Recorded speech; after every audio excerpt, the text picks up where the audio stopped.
So thank you everyone for joining us today for the property management program. Over the next half hour or so, we're going to discuss the importance of landlords having property management services and some really important things for them to know when leasing and managing their properties.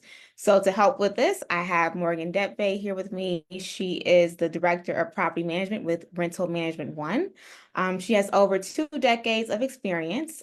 Morgan began her career in property management in 2000 and has held a variety of roles, including leasing agent, maintenance director, fair housing instructor, and portfolio manager in the Metro Detroit area.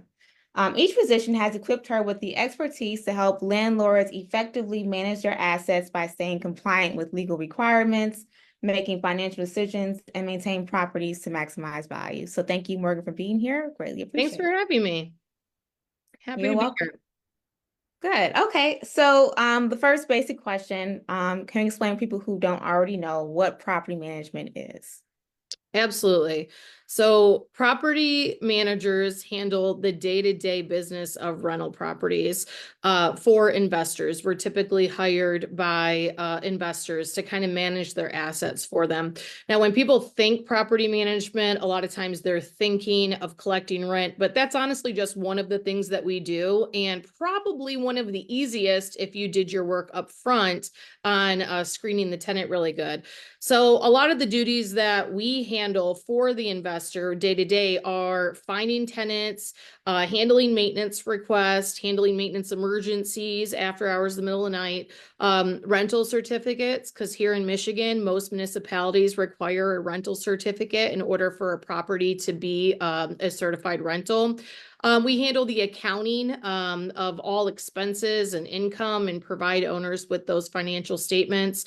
And then the not so fun situations like evictions and enforcing the lease, we obviously handle that and are a good liaison between the landlord and the tenant. So really, we do everything to handle the property and make it as less stressful as possible, or at least stressful as possible for the investor. Okay. And some landlords are used to managing their own homes themselves, but maybe they hire a realtor to help them get a qualified tenant.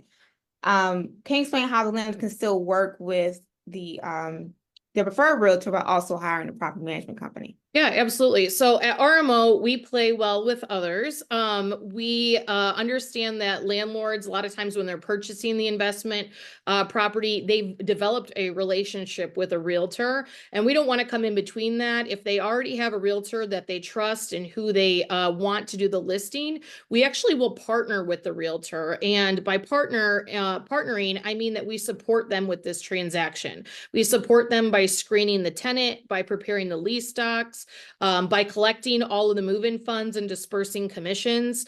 And then after the tenant takes possession of the property, that's when our property management relationship begins. So you don't have to give up your relationship with the realtor in order to use property management. A good company will utilize that partnership to the benefit of the investor. Okay.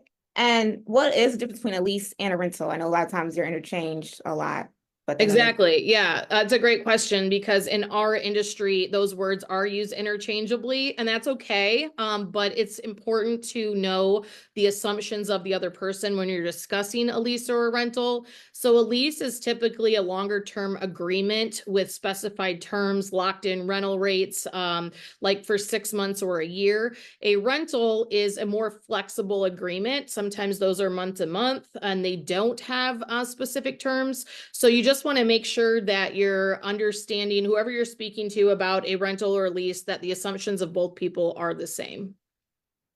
okay. Thank you. And why is it best for a land? I know you kind of talked about it a little bit, but why is it best for landlords to have a property management company rather than just, managing the property themselves? Yeah. Well, because life is busy, right? We're all busy, and the one thing that we could all use more of is time. Property management is a lot. Between late night emergency calls, tenant screening, enforcing the lease, following up on violations, making sure they didn't move somebody in the middle of the night that they're not supposed to. They don't have illegal pets there, chewing up stuff and ruining the house. Navigating legal compliances. The laws that govern our industry are constantly changing, so staying up to date with those.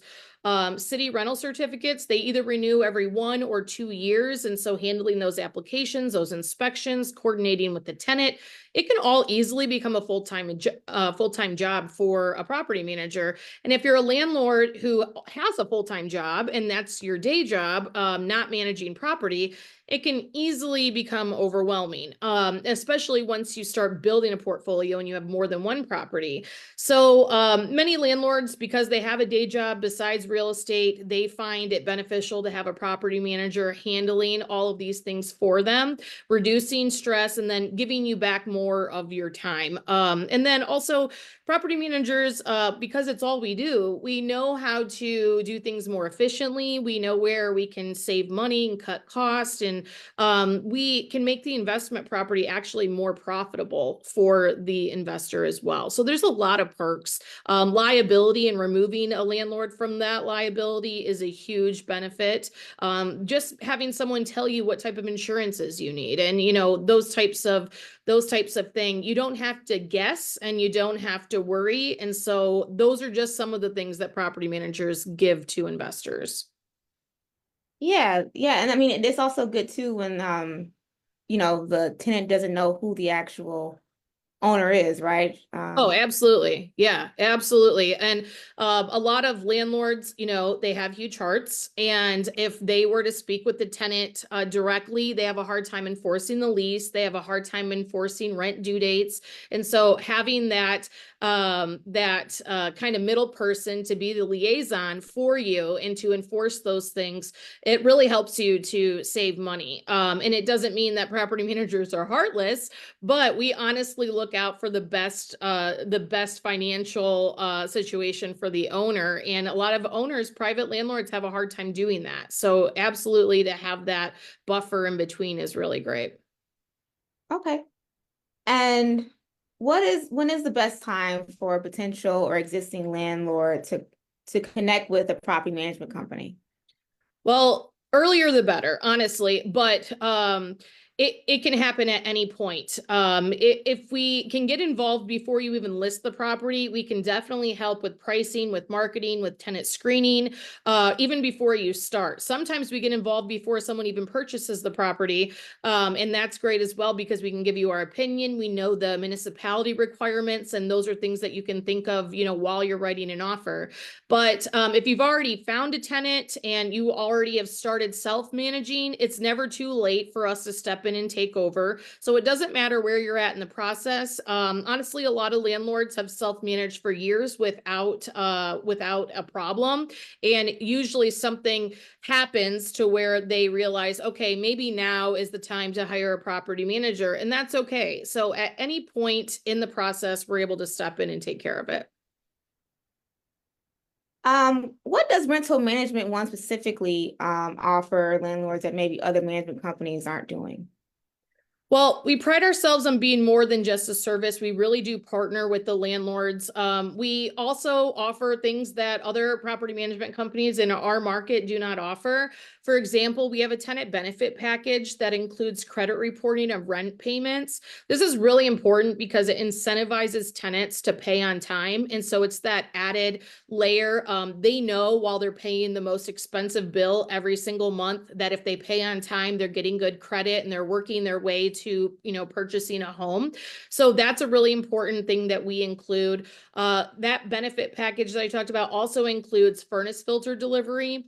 HVAC equipment is probably one of the highest ticket items for a landlord to have to repair if the furnace goes bad or if there's a cracked heat exchanger. And so by ensuring that the furnace filters are changed regularly and providing those filters to the tenants, it's that extra layer of insurance on that equipment. But also in addition, we have cutting edge technology for tenants to pay online. We're also a payment center with CVS, Walmart, 7-Eleven, Walgreens. So tenants who prefer to pay cash can do so, but still electronically through those payment centers. So that's a very cool new thing that we have to offer. We also have a very proactive approach to property care. So we have an in-house maintenance department and a whole group of preferred vendors that do the work on our properties. This allows us to evaluate when it's appropriate to just have a handyman go out and save the owner money and just have them take care of a small repair like a smoke detector issue or a garbage disposal or clearing a toilet clog. But then using those preferred vendors who have been vetted, have insurance, and warranty their work on those projects that need a little bit more expertise. So all of those things definitely set us apart. But I would say the number one thing is that we treat the properties like they're our own. And we've developed a really good system of transparency where owners see the invoices that we pay for their maintenance. They get a copy of the monthly statement. They know when rent was paid. And having that type of transparency really builds trust. So the investor and landlord looks at us as a partner on their business and an ally. And that's really important to us. Yeah, and I think one of the things you mentioned that's really good is with the contractors, because especially if you're doing it one property, we have one property, right? Most of us have one property. Finding someone to do the work can be challenging and it's Yeah. timely, and that tenant's going to be upset if it's not handled. So Exactly. And then, you deal with issues where tenants can withhold rent if it's not handled quick enough, or if you've never had that issue before, you're really at the mercy of the vendor that you're calling and hoping that they're good and hoping that they do a good job and hoping that it doesn't need a permit. And so by utilizing us and our maintenance system, you don't have to hope, you don't have to guess, you don't have to wonder. We make sure that that's taken care of for you. We also allow, an investor or landlord to live anywhere in the world because we are here local. We have boots on the ground. We have people here. We can keep eyes on the property. It allows you to decide where you want to live. And if you want to change where you live every 2 years, that's okay because you have someone here local to the property, making sure that everything goes great. can you explain it's a long question, so if I need to repeat some of it, let me know. But different types of leases that can operate differently. So can you explain the difference between like a corporate lease, insurance funded lease, short-term rentals? And do you do anything differently specifically with these types of leases or any other types of leases that you wouldn't do with a regular long-term lease? That's a good question. So those are definitely all specialized areas. Corporate leases often involve housing for employees of a company, and they require a lot of times higher amenities, higher maintenance standards. Companies sometimes are paying the rent for them, and they're a lot of times dealing with the relocation. So we do have experience in dealing with those agencies and making sure everything is taken care of, whether it's setting up utilities for the tenant or helping them with delivery of items, doing video walkthroughs, things like that. So we do have experience with corporate leases. Insurance funded leases, I think you mentioned, those are usually when someone's own home is uninhabitable due to a disaster or fire or something like that. And then at the request of the insurance company, we will house them. Those leases usually come with a premium and they're usually a little more flexible in the term. So they can be from 3 months to 6 months to 12 months, depending on how long it's going to take in order for their home to be fixed by the insurance company. And so we have experience working with them. A lot of times you're collecting third-party rent funds from the insurance company. So we have experience with that. We set up portals for those companies to make payments on behalf of the resident. So that's something that we definitely do. And then short-term rentals, they are, obviously your Airbnb and VRBOs. That's something that we've been managing for a number of years, especially in our Traverse City market. But those properties, they require more frequent turnovers. There's a lot more wear and tear on the properties because you have guests, coming in and out. There's a lot of, it's like instead of having a move out every 12 months, you have a move out every week. So having, someone do inspections and having vendors to clean the properties and turn it over, those are all resources that we have. And that's something that we're very familiar with managing.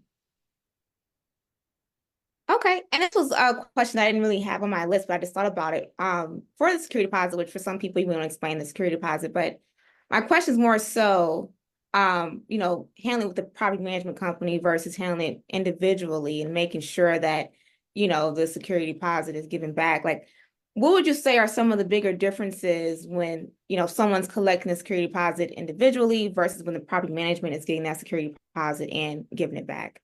Well, it's a really good question because if I had to choose or sit down and like review complaints, over the last 20 years, I'd have to say that the two issues or the two times in property management transaction where you have the most liability is going to be screening the applicant in the beginning and then returning the security deposit at the end.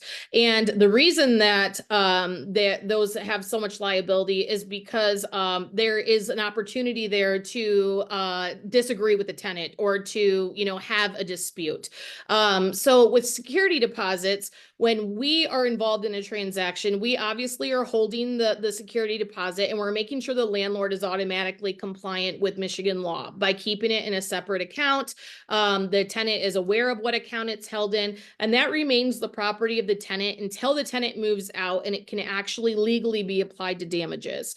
So when a private landlord is collecting a security deposit and trying to withhold from damages, if they're not aware of the specifics of the law on when to give notice, how itemized your deductions have to be, how you have to give the tenants the notice of deductions, you could really lose your ability to hold the security deposit at all. Because, the law is very specific and you could find yourself making a simple mistake and then having to actually refund 2.5 times the deposit if you weren't following the law specifically. So having a property manager who can handle this, knows the law, that's a huge perk, but also have someone who can get the home put back to the original condition and has receipts and invoices and evidence of those deductions and can defend those deductions in court is a huge perk. Not to mention the time that you have to spend going to court to fight for the security deposit. If you are partnered with us, you never have to go to court. And so it's a huge, huge benefit to have a property manager represent you in those cases. And again, it's one of the two situations with any lease that puts you at the most risk. So I say absolutely there's benefit there. And if some people don't know what a security deposit is, can you explain briefly what security Sure. deposit is? Yeah. So the security deposit is kind of an insurance money that the landlord would collect. The maximum in Michigan that you can collect is 1.5 months, but it is the property of the tenant until it is actually earned legally. And the definitions of how it can be earned legally are unpaid rent, legal or court fees that were justified or granted by a court, damages and damages that are beyond normal wear and tear. So you can't charge for, if someone lived in the home for 5 years, you can't charge for touching up paint or things like that. It has to be damages beyond normal wear and tear. So any damages that are eligible to be deducted would then be deducted from that deposit and then returned to the tenant. Okay. So what is the process like when the landlord's looking for property management services? Let's say that they're starting from, they've just purchased the property and they're getting ready to, have it on the market for lease. Yeah, so the process is really straightforward. We really start with a conversation. We chat and understand the landlord's goals, the challenges, how long they want to hold the property, what they're thinking about rent amount. Then we evaluate the property to make sure that we're aligned. And then once we evaluate the property, we determine what the rental rate will be. We give a personalized management proposal. Then the landlord would sign a management agreement with us, and then we handle everything from there. We take it on immediately. It honestly is a process that can be done in just a couple days. So it's really straightforward and easy to get started. Okay. And what are the costs associated with property management services? Well, the costs vary depending on the type of property. Obviously, if you have one of those short terms or you have an Airbnb, it's going to be different than if you had a long-term property. Same with if you had a multifamily building versus a single family home, the cost is going to vary. But we charge a percentage of the monthly rent, and for our single family properties, it's around 10% of the monthly rent. There also could be fees for tenant placement, but the great thing is all the property management costs tend to cover themselves. We tend to make that back for the landlord with the amount of time that we save them, the amount of stress that we reduce. And then all property management fees are tax write-offs for the landlord because they are a fee for their business. So they are tax deductible as well. Good to know. And can you discuss some of the horror stories that you sometimes come across? Well, I'll start there. Don't ask you the questions with that. Okay. I was It'll going to be say, long. this is a fun question, and this is probably why I'm invited to property or to parties just for these stories because we do have good stories. A lot of things happen at home, right? And when you manage people's home for a living, you're going to see some things. And so we've definitely, over 20 years run into crazy stuff, from bed bugs and, rodent infestations in a home to finding a whole community of feral cats in a property.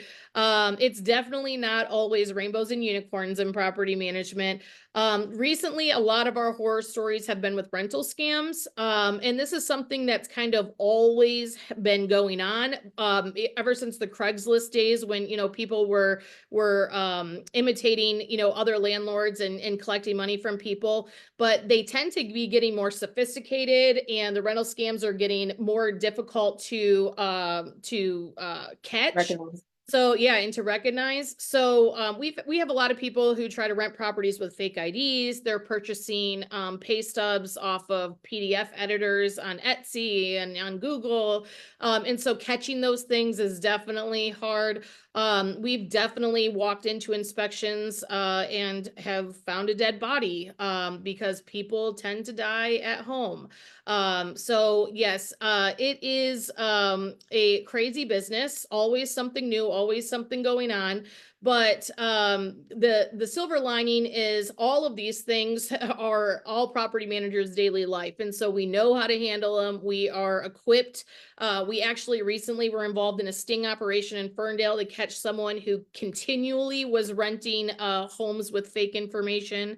And so we worked with the police to catch them. So this experience in processing hundreds and hundreds of applications a year really equips us to help our clients avoid getting caught in those horror stories. Yeah, that's a lot. So I guess what one of the worst scenarios, would you say in terms of cost and headaches, what would you say one of the most tremendous things that you helped with the landlord when you came across situations? So we've had a couple really sad situations where, someone didn't pay rent and we noticed and we tried to, knock on the door and see if they were there because the car was there, and the person unfortunately had been deceased for over 30 days in the home. And when that happens, there's biohazard cleanup that needs to happen. There's a lot of damage to the property. Also, following the order of getting a hold of the next in kin and what to do with their belongings and who pays for the cleanup and things like that are something that those landlords, when that happens, are really appreciative that we're there to handle that for them. We've also had, issues where a tenant left to go out of town. The heat bill did not get paid, so pipes froze, and there was honestly a waterfall coming out of the side of the home through the siding. And that was, crazy, lots of damage there. And so we've had, those issues where we've definitely had to go over and above for our landlords. And so, a really traumatic, thing that happened back in probably 2002. I'd been in the business for 2 years and I was super young and was super naive that something could be wrong. Someone asked me to go do a health inspection or just a general well-being inspection because someone wasn't answering the phone and I walked in on a suicide. So very, very terrible, you know, has stuck with me for, 20 years now, but those are the types of things that happen in people's homes. And like I said, when you manage people's homes for a living, you're going to have some scenarios like that. Yeah, you must love it after all of that. That's a Yeah. lot.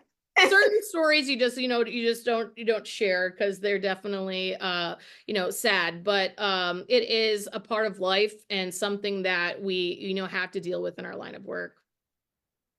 Yeah, that's for sure. Can you talk a little more about how repairs are handled when a tenant has requests for something to be fixed or replaced? Yeah. So the important thing when a tenant has a repair is to make sure you're not negligent in handling that repair, because like I mentioned earlier, you don't want a tenant putting their rent in escrow or withholding rent because of repair not being made timely. But also for the landlord, it's important to know what is the reason for this repair. Was it caused from tenant negligence? Was it caused from one of their guests? Is it something that they did in order to cause this? Because sometimes the landlord is not responsible to pay for the repair. So having us be the middleman in determining who pays for the repair, why it is necessary, and then to make sure it's handled quickly and effectively, those are the things that we're hired to do. So tenants submit a maintenance request through their online portal with us, and then we get the request and we determine whether it's an emergency that needs to be handled immediately or whether it's just routine maintenance. If it's an emergency, we already have terms set up with the owner on how we will proceed with those. If it's an emergency up to a certain dollar amount, we just go ahead and fix it immediately and we don't waste time waiting for their approval. If it's a routine maintenance item, we're always getting their approval ahead of time. So we send through the owner's portal a request for approval. They approve it, so there's no surprises at the end of the month.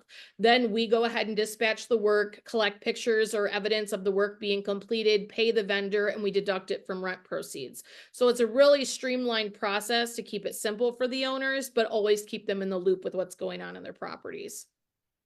Yeah, because basically it sounds like the landlord, they won't have to do much, but, answer your phone call every now and then, click a few buttons, make sure they got their check and, on with their day. Exactly.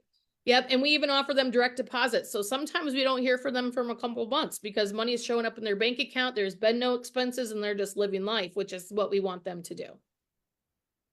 Yeah. What is the process like when a tenant needs to be evicted? So the best way to avoid an eviction is, like I mentioned earlier, right from the beginning, you want to make sure you have a really thorough, really good screening process so that upfront you can mitigate that risk. But sometimes things happen and, life changes. And unfortunately, people fall under hardship and we have to do an eviction. We follow a clear legal process. We're actually partnered with the landlord tenant attorney who electronically files for us when that is needed. So we can quickly get court dates. Ever since COVID and some of the change of the legal system, we still have to go to court 2 times for every tenant judgment. So we are handling those court dates, those court cases for tenants or for landlords so that they're not having to appear, they're not having to take time off work, or if they don't live here, fly here for those court dates. We take care of the representation. And then we try to handle the process as soon as possible. We do tend to, as a standard, collect the 1.5 month security deposit allowed by the law. And if we can really collect quickly or get a court date quickly and get an eviction quickly, we can really try to minimize the loss to the landlord. So we try to do that. And we do have a really great relationship with our landlord tenant attorneys who help us with this process. But yeah, we have a very clear legal process that we follow, and the landlords are aware of that. So they do not have to worry that as soon as the tenant is late, we're following the procedure. Yeah, no, that's really good because, if they never had a big tenant before, it could take them a long time to even get the process started, right? So Exactly. what happens if the tenant is suing the company, meaning if the landlord has their Yeah, if there's an property in LLC. LLC Yeah. or if they're suing, you, RMO for any grievances? Yeah, so I mean that happens, right? We talked about the two areas of most risk. If someone doesn't get a home that they applied for, sometimes they think that it may be due to a discrimination issue or a fair housing complaint, or if they don't agree with the security deposit deductions, there could be a lawsuit that comes out of that. And so anyone who is a customer of ours or client of ours, they receive the representation. We will represent them. We handle the case. Our attorneys handle it. The legal costs associated with that are billed back to the owner unless the company was negligent in some way. Then, of course, we are taking the responsibility of that. But we are offering our attorney and our representation as a defense for the attorney so that hopefully we can resolve it quickly, as cost effectively as we can, and that they don't have to worry about those situations. Okay. Is there anything else you want to add? I think it's important for landlords to know or keep in mind. Well, yeah, at the end of the day, property manager's number one job is to protect the landlord's investment, right? And real estate is probably one of the largest, if not the largest purchase that any of us will make, whether it's our primary home or an investment property. So property management, the cost that it is monthly to have it versus the benefit of having it, it's kind of a no-brainer. From navigating legal compliances, like we've talked about, having someone have your back in those horror stories or those crazy situations, like we talked about, having a safety net of landlords knowing what they need to do in a certain situation, that's all worth it. There's a lot of misconceptions out there about what property managers do and that you don't really need them. And I'm here to tell you, I may be biased, but their value is worth, every penny. And the laws that govern our industry, like I talked about earlier, they're constantly changing, whether it be service animals or how to deal with criminal background screenings or, marijuana and rental properties. There's just so many things that could go wrong with a lease transaction or with a rental. And one fair housing violation can honestly cost thousands of dollars. So being armed with a professional who can keep you compliant, make it profitable, and give you what you really, hoped for when you invested in that property, which is, a good investment. It's worth the hire, worth the cost, and definitely should check us out. Yeah, if they should kind of think of it more like when they're hiring a realtor to sell their home, they should Absolutely. have someone to manage the property when they have a tenant there. And one thing I thought about too is, which you would know a lot more than I would, is I've come across information that a lot of the rules may be changing soon about how, like qualifying a tenant if they have a criminal background or not, or if their credit score, more about, can you explain something about that, the changes that may be coming and how that could impact going forward, getting a qualified tenant? Yeah, so absolutely. The law changes honestly yearly. So in 2016 was the first time that we actually heard about anything about criminal background screenings. And I'll tell you, 20 years ago when I started, we used to, in this industry, run a criminal background first. And if someone had a felony, it was an automatic denial. And then we never even bothered pulling the credit or income. And then in 2016, HUD realized, due to disparate impact, that this was negatively impacting people who were protected by the Fair Housing laws. And so they came out with a guidance and issued a guidance that there could be no more blanket denials for criminal background screenings. So you can't just automatically deny someone for having a criminal background. You have to evaluate certain things like the recency of the crime, the severity of the crime, and the impact it has on the property. So as property managers, we had to adjust, right? And we had to adapt our business because we want to be compliant. And we also know the goals of the Fair Housing industry or Fair Housing Commission and HUD. And so we adapted our business policies to be compliant, but still give the landlords what they are wanting, which is a good qualified tenant. So the criminal background screening is still a part of our rental screening process, but it's not an automatic denial. And so we evaluate the applicant as a whole, their credit, their income. If they have a criminal background, what was the recency, the severity, does it impact the property? Are they qualified otherwise? So we have to take all those pieces into consideration. And so that's just one thing that's changed. In 2020, they came out with a lot of guidance on emotional support support animals, which is totally different from a service animal. And so we had to learn those new guidelines because a lot of people, as landlords, they think pets, they think damage. So they don't want pets, they don't want animals in their homes. And a lot of people, to avoid those no pet policies, were saying, oh, I have a service animal or I have an emotional support animal. And, private landlords who aren't armed with all of that information on what makes a qualified service animal, what makes a qualified emotional support animal, they could say, no, I said no animals, and not know that they're violating the fair housing law. So there's a lot of things like that when it comes to screening a tenant. Also on when you have to let a tenant out of the lease legally. There's statutory things in a lease agreement that you have to let them out if someone's fleeing a domestic violence situation. So there are a lot of laws, a lot of things that could go wrong. And so using a property management company who does this every single day, I don't think I have to say it again, but it's worth every penny. Okay. Oh, well, thank you so much for your time. If anyone's interested or considering using Rental Management One and your services, what's the best place for them to reach you or the company? So yeah, Rental Management One manages properties anywhere in the state of Michigan. And we, I might have touched on it a little bit, but we manage single family, multifamily, Airbnbs, short terms, you name it. We try to manage every property type to keep the portfolio or investor's portfolio under one roof. So if someone's interested in just talking with a property manager, getting a free estimate on property management of their portfolio, they can visit our website at rentalmanagement1.com. or call us at 248-208-3882. And we'd be happy to discuss it with them. Okay. Well, thank you again. And thank you everyone for joining us. And I hope everyone has a great holiday weekend. You too. Thank you so much for having me.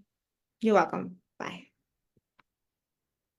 If you've enjoyed watching this video and would love to stay up to date when I have more content like this or something similar that you may be interested in, please like and subscribe to this channel and click the bell so you get notifications.